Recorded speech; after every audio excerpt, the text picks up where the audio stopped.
The world is not heading toward a new Cold War. It is already inside one. Stop thinking this is just another political cycle.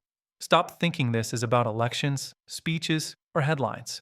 Because what is happening right now is much bigger than that. This is not a crisis. This is not a misunderstanding.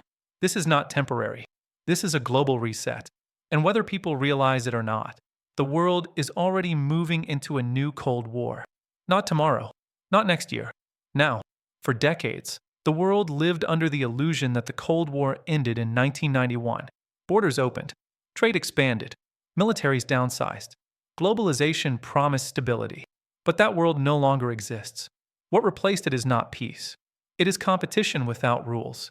And in 2026, that competition is accelerating faster than at any point since the collapse of the Soviet Union. The signs are everywhere, if you know where to look. Military budgets are exploding. Strategic regions are being militarized. Supply chains are being weaponized. And diplomacy is quietly giving way to power politics. This is how Cold Wars begin. Not with gunfire, but with preparation. The United States is leading that preparation. Defense spending has reached historic levels, with proposals reaching into the trillions of dollars. Not for one conflict, not for one enemy, but for a future defined by constant rivalry. China is no longer being treated as a trading partner. It is being treated as a strategic competitor.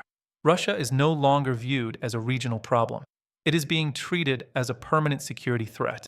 And alliances that once existed on paper are now being hardened for confrontation. NATO is expanding. Bases are multiplying. Exercises are becoming more frequent and more realistic.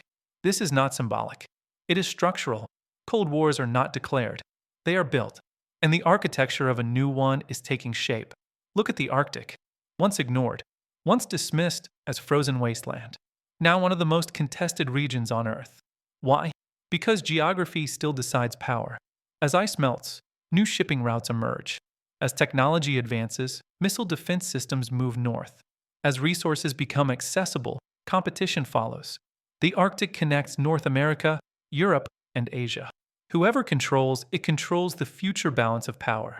That is why the United States, Russia, and China are all moving in the same direction: militarization. Radar systems, naval patrols, strategic infrastructure. This is not cooperation. This is positioning. And positioning is what happens before confrontation. China understands this. That is why Beijing is expanding its military reach far beyond its borders. Artificial islands in the South China Sea, space-based surveillance, economic leverage through infrastructure and debt. This is not random expansion.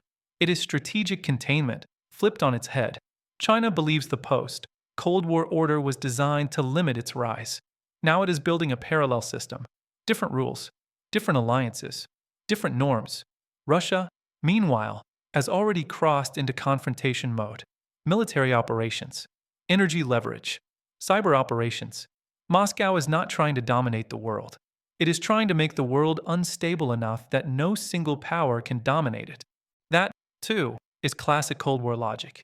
Destabilize, pressure, exploit fractures. And then there is the economic battlefield. Because this Cold War will not be fought only with weapons.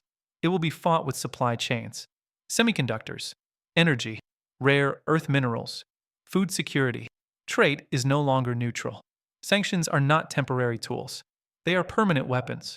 Companies are no longer just businesses. They are geopolitical assets. Technology is no longer innovation. It is control. This is why nations are pulling production back home. Why globalization is fragmenting. Why friendshoring and decoupling are becoming standard policy. These are not economic trends. They are war preparations without the war.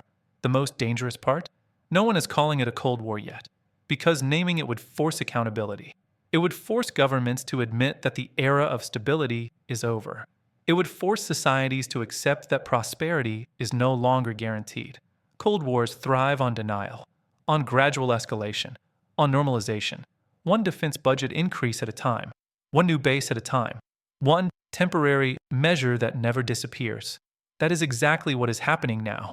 And 2026 is shaping up to be the point where this transition becomes undeniable. Not because of one event, but because of accumulation. Too many warning signs, too many aligned incentives, too much preparation. History does not repeat itself exactly, but it rhymes. The last Cold War was defined by ideology. This one is defined by survival. Who controls technology? Who controls resources? Who controls trade routes? Who controls security guarantees? These questions are no longer theoretical. They are being answered in real time, and the answers are being enforced with power. This does not mean a global war is inevitable. Cold wars are long. They are slow. They are exhausting, but they reshape everything. Politics, economies, freedom, daily life.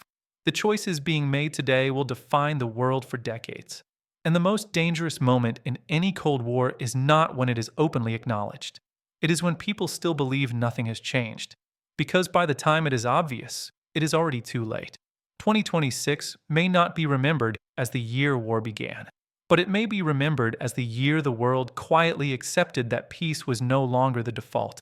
And once that shift happens, there is no going back.